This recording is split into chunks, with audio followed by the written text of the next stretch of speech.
আমি তো আসলে মূলত ডাবিং আর্টিস্ট নই, কারণ হচ্ছে ডাবিং ইন্ডাস্ট্রিতে আমার অনেক বন্ধু বান্ধব আছেন, কিন্তু আমি ডাবিং এর মধ্যে নিজেকে ওইরকম উপযুক্ত হিসেবে তাদের কাছে প্রমাণিত করতে পারি নাই, অথবা তাদের যে কাজের অফারগুলো থাকে সেগুলো আমাকে কনভিন্স করে নাই। তবে আমি মনে করি অভিনেতা হিসেবে ডাবিং অভিজ্ঞতাও একটা বড় ধরনের লার্নিং। যাদের এই লার্নিংটা এক্সপেরিয়েন্স আছে, আমি মনে করি একটা স্কেলের দিক থেকে সেই ডাবিং আর্টিস্টরা অন্যান্য অভিনেতা অভিনেত্রীদের থেকে একটুখানি এগিয়ে অভিনয়ে। তো এই ধরনের একটা ডাবিং সম্পর্কে ভাবনা আমার ছিল। তো যেহেতু আমি ডাবিং এ নিয়মিত নই, আমি করি না নিজের কাজ ব্যতীত, এইবার এই ছবির যখন কিনা ডাবিংটা বাংলাদেশে হচ্ছিল, তো ডাবিং ডিরেক্টর যিনি ছিলেন ও হচ্ছে ফোন দিল, ওর সঙ্গে একটা বন্ধুত্বমূলক সম্পর্ক আছে। ও হচ্ছে বলছে, ভাই আমি আপনাকে একটু রিকোয়েস্ট করবো, আপনি দেখবেন এসে আমাকে একটুখানি কথা বলে যান এবং একটা প্রজেক্ট সম্পর্কে আমরা কথা বলি। তো এরপরে হচ্ছে আমি আসলে এই দেখলাম একটা সিন, আমি হচ্ছে ওখানে ডাবিং দিলাম টেস্ট হিসেবে। Director call was positive, team call was positive.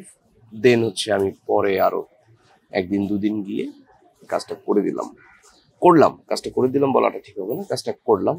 তো এইভাবেই হচ্ছে পেছনের গল্প জিল্লুর সাথে। আমি তখনও পর্যন্ত জানতাম না যে আসলে জিল্লু কিরকম ক্যারেক্টার, যেহেতু ডাবিং এ আপনাকে পুরো সিনেমা দেখাবে না, এটা ইলজিক্যাল হয়ে যাবে যদি আপনি মেইন আর্টিস্ট না হন আর ডাবিং আর্টিস্ট হিসেবে পুরো সিনেমা দেখে ফেলেন।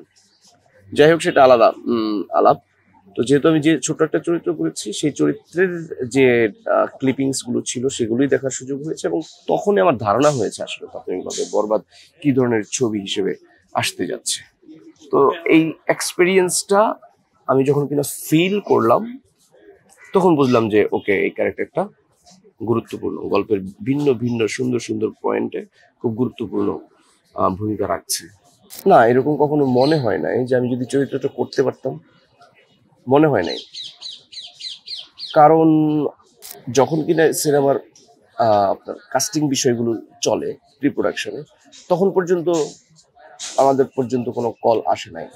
মানে এটা অনেক কলকাতার অভিনেতা অভিনেত্রী আছেন, ইন্ডিয়ার অভিনেতা অভিনেত্রী আছেন, তো ওনাদের হয়তো বা প্রজেক্ট প্ল্যানটাই এমন ছিল যে হচ্ছে এদেশীয় অভিনেতাদের মধ্য থেকে ওই ধরনের চরিত্র নেবার চিন্তা ছিল না। তো পরে আমি গল্পটা শুনেছি যে যিনি কিনা লিখেছেন গল্পটা, ওনারই নাম হচ্ছে জিল্লুর, এবং উনি ওনার ক্যারেক্টার করেছিলেন। পরে ভিসা জটিলতার কারণে উনি যেতে পারেন নাই, so it was accidental choice.